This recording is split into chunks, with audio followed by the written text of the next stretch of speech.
Chapter 39 introduces the gerund and the gerundive. Now, they tell you that you've already learned the gerundive, and that's fine.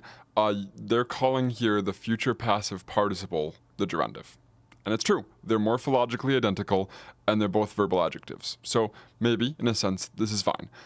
We can call this the gerundive. I tend to use that language for a functionally distinct use of this same word, but Wheelock is the authority, so just so you know, then, according to Wheelock, the future passive participle, which is a verbal adjective, which can just be straight up meaning a thing to be verbed, right? So liber legendus, a book to be read, more often is seen with a sort of normative sense, a sort of shouldness, would be like the book which ought to be read, often used in what they call the passive periphrastic construction. A periphrastic means we're using multiple words for something that could be conceived of as, just a different verb form. So you might imagine using some sort of subjunctive or something, but here they're saying hic liber legundus est is this book should be read. Right, so the future passive participle is a verbal adjective that can function just as an adjective or with the verb to be, can create the the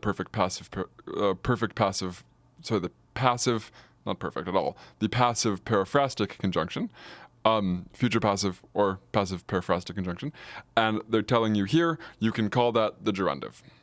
Okay, we're going to come back to the gerundive and how it's used in a distinct way at the end of this lesson. But first, we're going to meet the gerund. And the gerund is a verbal noun, and you already know a verbal noun. It's the infinitive, right?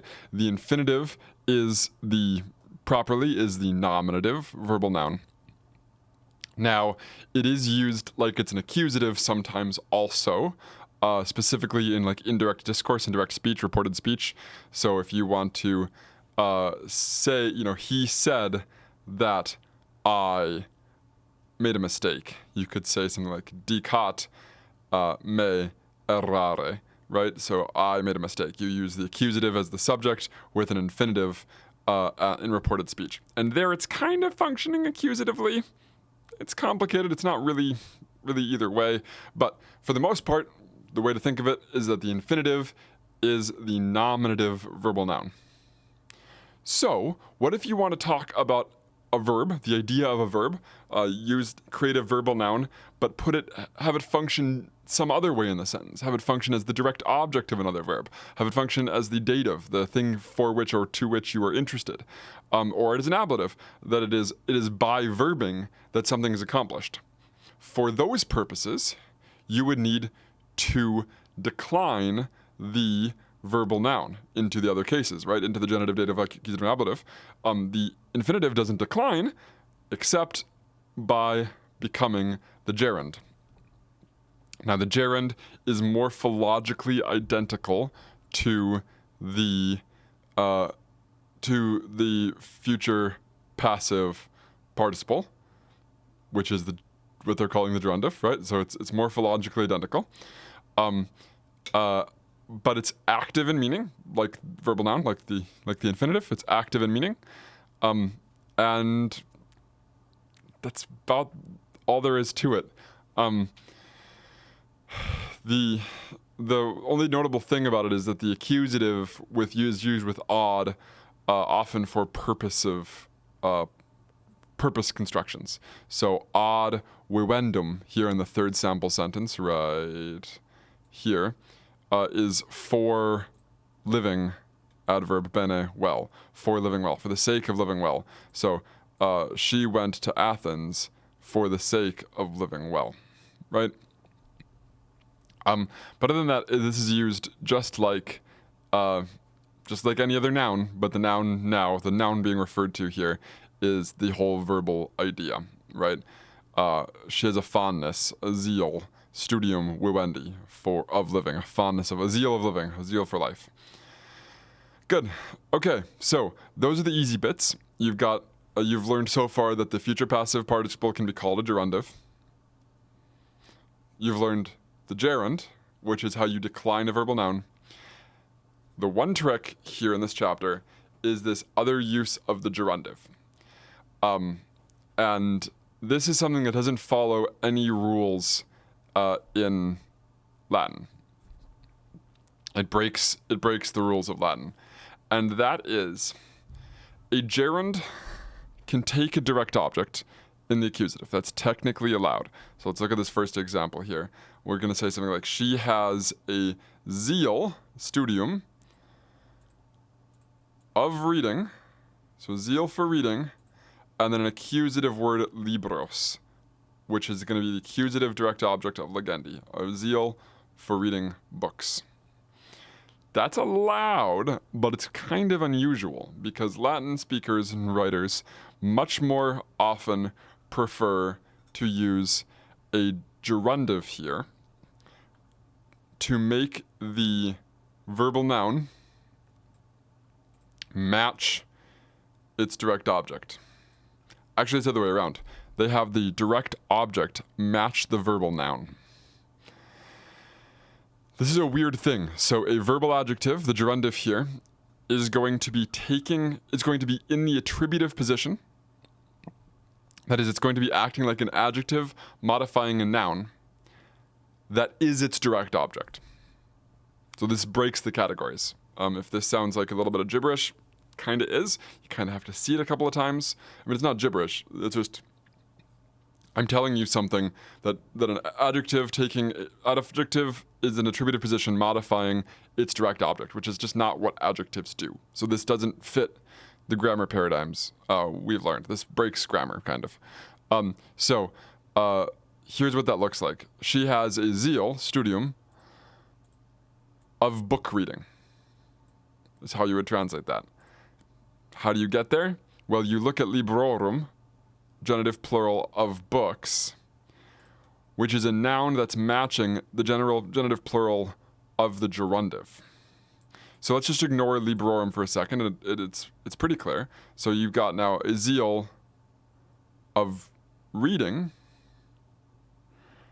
It would take its direct object books, but it's going to instead go into the attributive position, still genitive, modifying studium, of the noun it's modifying. Of the noun that is its direct object. So a zeal of reading books. These are the same sentence, but the second one is how Latin authors like to write this kind of sentence. I think it's best just to look at a couple examples of this and talk through what's going on. He gives attention to reading, legando. Okay? So there's your gerund in the dative. He's giving attention to reading.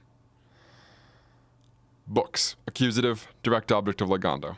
So your gerund is taking a direct object in the accusative. That's what you'd expect, how you'd expect Latin to behave. How Latin actually behaves is he is giving attention to you're going to see this and you're going to think to the books, and then we have a future passive participle. No, what's going on here is you've got a gerundive construction, a gerundive phrase. So this is what I refer to as the gerundive use of this form. It's a sort of functional category for me because it's functioning like a gerund, but as an adjective. So I call that the gerundive, and it's an adjective modifying its direct object. So it makes a lot more sense to me to call this the gerundive proper.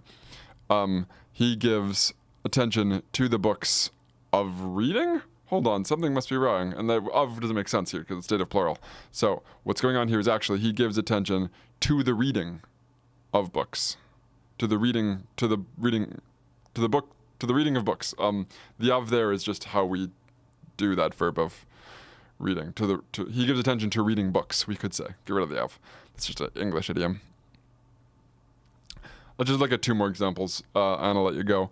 We learn legando by reading, ablative, books, accusative direct object of the gerund, legando, proper gerund, right? Just a noun all by itself. Not how Latin likes to do this. They much prefer we learn ablative plural by book reading, by reading books. Legandis there is your gerundive, which is an adjective modifying libris, which is in also in the ablative to match what the gerund should be. It's the use, the syntactic role of the gerund is ablative of instrument for how we read, how we learn, by libris legendis, by reading books. Finally, she said this about reading books. So she said, hoc, this, concerning, governing your ablative about reading books, direct object. They much prefer this gerundive construction. Sorry, it should just be this. By the reading of books, by book reading. I hope that's helpful. Perfect passive, sorry, I keep saying that. Future passive participle has the two uses you've already learned. Can also be called the gerundive. The gerund looks identical, but it's an active verbal noun. And then there's this gerundive construction, which is, instead of a gerund taking an accusative direct object, it becomes a gerundive adjective modifying its direct object. But stays in the case according to that gerund's use in the hypothetical sentence, this ungrammatical, not ungrammatical, but unidiomatic a sentence here. So it stays in the case that it would have here. It stays in that ablative case because it's still the ablative of instrument for discimus, but now it's modifying its direct object, libris, which is not in the accusative. It's matching.